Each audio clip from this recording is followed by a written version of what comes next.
दोस्तों, गांव के एक अंतिम छोर पर मिट्टी के एक छोटे से घर में रहने वाली एक गरीब परिवार की एक बेहद खूबसूरत लड़की, जिसकी उम्र मुश्किल से 18 बरस रही होगी, अपने जीवन की सबसे बड़ी उम्मीद को पलकों में बसाए बैठी थी। खूबसूरत सांवली सी मासूम चेहरा, आंखों में सपनों का समंदर और माथे पर गरीबी की शिकन। उस दिन उसके माता पिता हाथों में एक स्मार्टफोन लिए हुए घर लौटे। मोबाइल उनके लिए किसी चमत्कार से कम न था। वह बहुत खुश थे और लड़की की माँ की आंखों में एक नई चमक थी। तभी माँ बोली, बिटिया देख, ये भगवान ने भेजा है हमारे लिए। मोबाइल की स्क्रीन पर एक व्हाट्सएप मैसेज खुला था। एक लिंक था और उस लिंक पर एक फॉर्म, उसमें लगभग 20 बिंदु थे जिन्हें उस लड़की को भरना था। उस लड़की को कहा गया, अपना नाम भरो बेटी, पिता का नाम लिखो और जन्म तिथि डालो, और ये बाकी बातें भी सब कुछ ठीक से भरना है। पर जैसे जैसे फॉर्म खुलता गया, सवाल गहराते चले गए। फिर एक सवाल ने उस लड़की की रूह तक कपा दिया, और ये बातें सुन के आपके भी रोंगटे खड़े हो जाएंगे। कृपया वीडियो को अंत तक जरूर देखें, और आगे बढ़ने से पहले एक छोटी सी गुजारिश है, चैनल को लाइक और सब्सक्राइब कर दीजिए, जिससे हमारा हौसला और बढ़ता रहे। दोस्तों, ये सच्ची घटना है जो मैं आपको सुनाने जा रहा हूँ। ये सच्ची घटना है उत्तर प्रदेश के जिला संभल की। संभल का एक थाना लगता है धनारी, और धनारी क्षेत्र का एक गांव लगता है बमनपुरी। मैं बात कर रहा हूँ बमनपुरी की। 21 मार्च 2025 की एक व्यक्ति धनारी उसमें थाने में पहुँचता है। उसका नाम राजपाल होता है, और राजपाल जाकर थाने में खड़ा हो जाता है।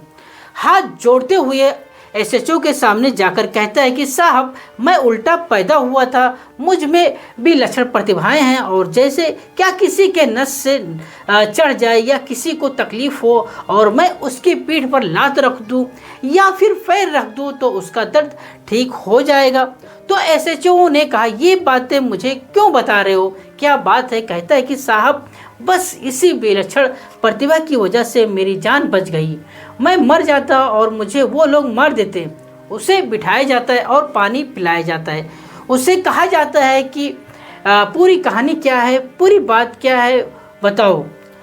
तभी वो बताने लगता है। 11 मार्च 2025 को उसके पास 2 लड़के आते हैं। आगे कहते हैं कि बुलंदशहर के नरोरा में एक हॉस्पिटल है, वहाँ पर उनकी माँ एडमिट है, बहुत ज़्यादा परेशानी से गुजर रही है, तकलीफ हो रही है, दर्द हो रहा है, या तुम अपनी जो पैर है उसकी पीठ पर रख दोगे तो दर्द से तकलीफ उब जाएगी, ठीक हो जाएगा। तो जैसे उसने सुना कि क्योंकि इससे पहले भी ना जाने कितने लोगों की, कितनी महिलाओं की कमर पर वो पीठ पर अपनी लात रख चुका था, मार चुका था।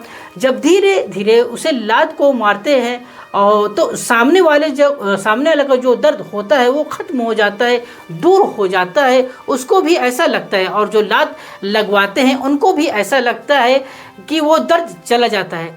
संभल जाने के बाद उससे कहा जाता है कि यहाँ से जो मरीज वो एटा चला गया है। अब एटा से जो मरीज था वो बता दिया गया कि आगरा चला गया है। तो जहाँ जहाँ उसको वो 2 लड़के लेके जा रहे थे, वहाँ वो जा रहा था।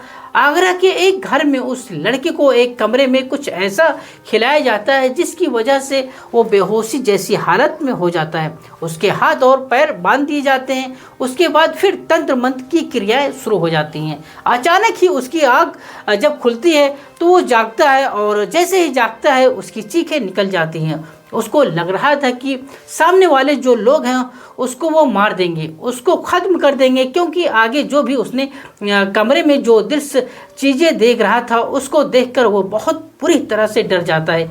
जितनी ज़ोर से वो चीख सकता था, जितनी ज़ोर से वो चिल्ला सकता था, उतनी ज़ोर से वो चिल्लाया, और उसकी आंखों की आवाज़ उसके कमरे से दूर जो आसपास के घर थे वहाँ तक पहुँच जाती है। लोगों को लगता है कि पता नहीं इस घर के अंदर से इतनी चीखने की, इतनी चिल्लाने की आवाज़ें क्यों आ रही हैं। तो लोग उस घर की तरफ दौड़कर आते हैं, और जैसे ही आकर दौड़कर आते हैं वहाँ एक व्यक्ति को बंधा हुआ देखते हैं। उस व्यक्ति को आज़ाद किया जाता है, और आज़ाद करने के बाद वो व्यक्ति वहाँ से भाग जाता है। आखिरकार पुलिस को शुरू में लग रहा था कि जैसे ये कहानी कोई सुना रहा हो, जैसे पिक्चरों में होता है वैसे ही सुना रहा है। लेकिन जैसे उसने बार बार पुलिस को कहा तो पुलिस ने इस मामले को गंभीरता से लिया और गंभीरता से लेने के बाद उसने उन 2 व्यक्तियों की तलाश करने की बात कही। वो कैसे मिले तो उसने कहा कि गांव के ही 2 लड़के हैं। उन 2 लड़कों की एक लाखन और एक है रिंकू। उनकी वजह से उन 2 लड़कों से मुलाकात हुई थी। आखिरकार लाखन और रिंकू की वजह से पुलिस अर्जुन, अजय और दुर्जन तक पहुंच जाती है। कुल मिला के पुलिस ने 4 लोगों को डिटेन किया था और डिटेन करने के बाद यह जानने की कोशिश की कि आखिरकार तुमने इसके साथ ऐसा क्यों किया। जो लोग उसको लेके गए थे उनको 5 लाख रुपए का ऑफर मिला था कि आप हमें एक ऐसा व्यक्ति लाइए जो उल्टे पैरों का पैदा हुआ हो। जो कुछ लोग सर की तरफ से बाहर निकलते हैं जब पैदा होते हैं, तो कुछ लोग ऐसे होते हैं, बच्चे जब ऐसे होते हैं जो पैरों की तरफ से पैदा हो जाते हैं। वो कहते हैं कि वह उल्टे पैदा हुए हैं और उनमें विलक्षण प्रतिभाएं होती हैं। तो ऐसे ही वो लोगों का इलाज कर रहा था। अब उसको नहीं पता था कि वो इलाज के बहाने उसको लेके जा रहे हैं और उसकी शायद बलि देने की तैयारी चल रही थी, लेकिन उसकी जान बच जाती है। पुलिस अब इस मामले की जांच पड़ताल करती है और जांच पड़ताल करने के बाद ये जानने की कोशिश कर रही थी कि आखिरकार पूरा माजरा क्या है। तो पुलिस ने जब ये पता करना शुरू किया तो संभल, बुलंदशहर, आगरा, फिरोजाबाद, इटावा ऐसी जगहों पर दबिश देना शुरू कर दिया और दबिश देने के बाद पता चलता है कि पुलिस ने लगभग 14 लोगों को गिरफ्तार किया, हिरासत में लिया और उन 14 लोगों के नाम कुछ इस तरह से हैं। संभल के रिंकू, संभल का ही अजय सिंह है, आगरा से राघवेंद्र, आगरा से रघुवीर, आगरा का कप्तान सिंह है, आगरा का संजय चौहान है, आगरा से डीएन त्रिपाठी है, आगरा से जयप्रकाश भारद्वाज है और आगरा से पप्पू है, आगरा से लाल सिंह है और बुलंदशहर से दुर्जन सिंह है, एटा से संतोष सिंह, फिरोजाबाद से आकाश और सोनू उर्फ अन्ना, जिला इटावा से। इस तरह से 14 लोगों की लिस्ट जब सामने आती है तो उनको गिरफ्तार किया जाता है, उन्हें पकड़ा जाता है, उनसे पूछताछ की जाती है। तब कुछ चौंकाने वाली बात सामने आती है और कुछ चौंकाने वाली बात कुछ इस तरह से होती है कि उसमें ग्रुप बने हुए थे।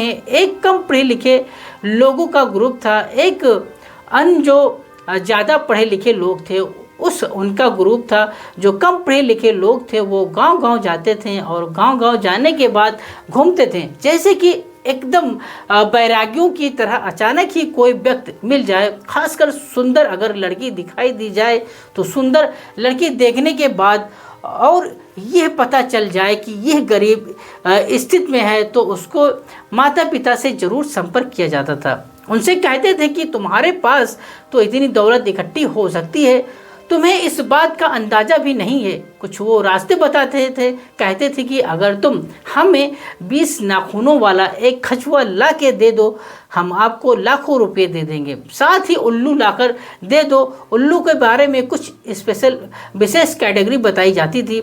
ऐसा उल्लू मिल जाए तो तब भी हम तुम्हें लाखों रुपए दे देंगे। अगर 2 मुँह वाला सांप मिल जाए, एक बताते हैं कि 2 मुँह वाला, जिसे दुमई भी बोलते हैं, ऐसा सांप होता है। साथ ही वो कहते थे कि तुम्हारे पास विशेष नंबर, कुछ नंबरों के बताया करते थे, इस नंबर का नोट अगर तुम्हारे पास है तब भी हम तुम्हें लाखों रुपए दे सकते हैं। वो कहते थे कि अगर तुम्हारे गांव में कहीं भी आसपास कोई ऐसा व्यक्ति हो जो उल्टा पैदा हुआ हो तभी हम तुम्हें लाखों रुपए दे सकते हैं। इस तरह के ऑफर देते थे। साथ ही कहते थे कि अगर तुम चाहो तो लाखों नहीं बल्कि करोड़ों रुपये कमा सकते हो। इसके लिए तुम्हें कुछ छोटी सी प्रक्रियाएं हैं, उनसे गुजरना होगा, उनकी जानकारी देनी होगी। गरीब होते थे तो लाखों करोड़ की बात सुनने के बाद उनकी बातें सुनने के लिए तैयार हो जाया करते थे।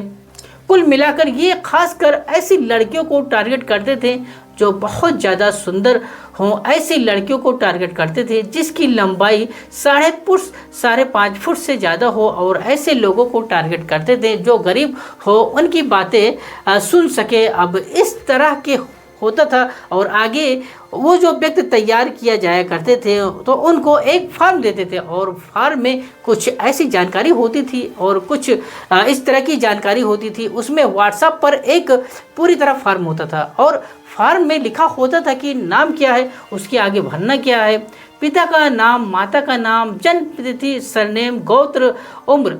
अब लड़की को ये भी देखना जानकारी देनी पड़ती थी कि जो मासिक धर्म शुरू होता है, माहवारी शुरू होती है, यानी कि पीरियड शुरू होते हैं, कौन सी तारीख से होते हैं, कब तक रहते हैं, उसकी भी तारीख उसमें मेंशन करनी पड़ती है। लंबाई कितनी है, प्राइवेट पार्ट की लंबाई कितनी है, उसको नाप कर देना है। साथ ही उसकी खुद की लंबाई कितनी है, 5.5 फुट से कम नहीं होनी चाहिए। वजन भी देना है कि वजन कितने किलोग्राम है, कितने किलो की है और कितने ग्राम में है। साथ ही शादी हुई है या नहीं हुई है। उनके टारगेट पर सिर्फ कुंवारी लड़कियां ही होती थी, अनमैरिड लड़कियां होती थी जिनकी शादियां नहीं हुई होती थी। साथ ही शरीर पर कभी कोई मुहासा तो नहीं निकला, कटे और जले का कोई दाग तो नहीं है, कोई तिल और मस्सा तो नहीं है, क्या प्राइवेट पार्ट पर तिल या मस्सा है कि नहीं है। साथ ही वो पूछते थे कि कभी तुम्हें भविष्य भूतकाल में यानी कि पास्ट में कभी तुम्हें किसी कुत्ते ने तो नहीं काटा था, किसी बिच्छू ने तो नहीं काटा था, कभी कोई ऑपरेशन तो नहीं हुआ है, क्या आप जेल गए हैं या नहीं गए हैं। और साथ ही प्राइवेट पैड पास के आसपास तिल के बारे में आपको बता ही दिया कि आपने पिछले 15 दिनों में किसी के साथ शारीरिक संबंध तो नहीं बनाए। कुंवारी लड़की हैं तो क्या हुआ, लेकिन किसी के साथ अगर शारीरिक संबंध बनाए हैं तो आप इसके लिए एलिजिबल नहीं हैं, यानी इसके लिए आप योग्य नहीं हैं। आयोग घोषित उसी टाइम उन लोग को आयोग घोषित कर दिया जाता था। आपके शरीर पर किसी भी हिस्से पर कहीं कोई टैटू तो नहीं है और कभी आपने कभी गाय या सूअर का मांस तो नहीं खाया है। और आज की लास्ट की तारीख इस तरह से एक फॉर्म भरना होता था। फॉर्म भरने के बाद वो कई बार वो फ़ोटो खींच के उसके कागज़ का वो लगाना भी पड़ता था और लगा के वीडियो बना के फ़ोटो बना के उस व्हाट्सएप ग्रुप में सेंड कर दिया जाता था।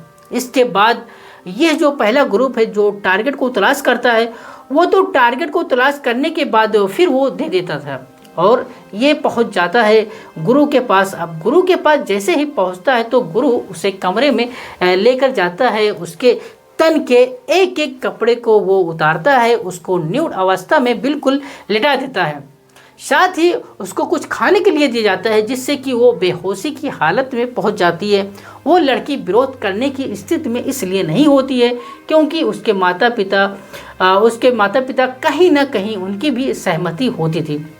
उस लड़की से फॉर्म भरवाया जाता है। उसको पहले से लग रहा था कि कोई विरोध करना या कर भी नहीं सकते थे क्योंकि वो पहले से जब यहाँ पर एक पूरा फॉर्म भर के वो आई है। अब उसकी यहाँ पर लेटाकर जो गुरु होता है उसका पूरा वीडियो अपने मोबाइल में उतारता है, उसकी फ़ोटो निकालता है और कभी कभी ऐसा भी लगता है कि जैसे उस लड़की के साथ कुछ गलत काम भी हो जाता है क्योंकि पुलिस ने जिन 14 लोगों को गिरफ्तार किया है उनके मोबाइलों में लगभग 350 लड़कियों की डिटेल मिल जाती है, फ़ोटो मिल जाते हैं। 350 लड़कियों को वहाँ पर बुलाया गया अलग अलग जगहों पर।